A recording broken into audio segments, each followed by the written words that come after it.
క్రీస్తు నామమున అందరికీ వందనం. సాతాను భవిష్యత్తు ఎలా ఉండబోతుంది? సాతాను గతంలో ఎలా ఉన్నాడు? సాతాను ప్రస్తుతం ఎలా ఉన్నాడు? సాతాను భవిష్యత్తులో ఎలా ఉండబోతుంది? మొదలగు విషయాలను ప్రకటన గ్రంథ సత్యాలు శీర్షికల భాగంగా ఈ రోజు మనం ప్రకటన గ్రంథం 20వ అధ్యాయము 1 నుంచి 3 వచనాలలో ధ్యానించుకుందాం. సాతాను గతంలో ఒక కెరూబు. ఇతడు పరలోకంలో దేవుని సేవిస్తూ ఉండేవాడు. కానీ వీడు పాపం చేసినప్పుడు వీనితో పాటు వీని అనుచరులైన దేవదూతలు పరలోకం నుండి భూమి మీద పడద్రోయబడ్డారు.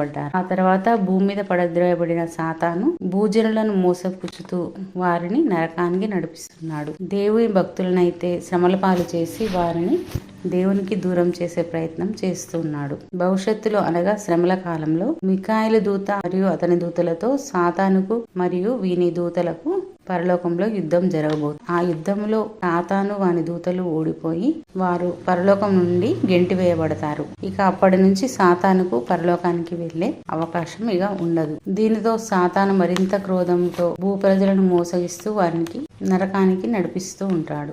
అయితే యేసుక్రీస్తు యొక్క 1000 ఏండ్ల పాలన ప్రారంభంలో సాతాను అగాధంలో బంధింపబడతాడు. వాడు అక్కడ 1000 సంవత్సరాల పాటు ఉంటాడు. క్రీస్తు 1000 ఏండ్ల పాలన గడిచిన తర్వాత సాతాను కొంతకాలం వరకు విడిచిపెట్టబడతాడు. ఆ సమయంలో సాతాను భూజనులను మరలా మోసగించి దేవునిపై తిరుగుబాటు చేసేలా ప్రేరేపిస్తాడు. చివరకు సాతాను నరకంలో వేయబడతాడు. ఇది సాతాను యొక్క భవిష్యత్తు.